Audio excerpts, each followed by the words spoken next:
एक छोटे से गांव में मिन्नी नाम की एक सुंदर बिल्ली रहती थी। वो सफेद और भूरे रंग की थी और गांव के बच्चों की सबसे अच्छी दोस्त थी। मिन्नी को गांव के हर कोने की पहचान थी और वो बहुत समझदार भी थी।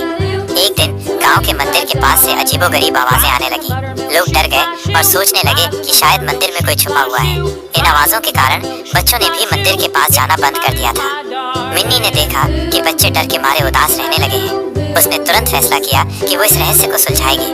रात होते ही वो चुपचाप मंदिर की ओर चल पड़ी। उसने धीरे धीरे मंदिर का चक्कर लगाया और ध्यान से उन अजीब आवाजों को सुना। आवाजें मंदिर के पीछे पड़े एक टूटे हुए घड़े से आ रही थी, जिसमें एक छोटा सा खरगोश फंसा हुआ था।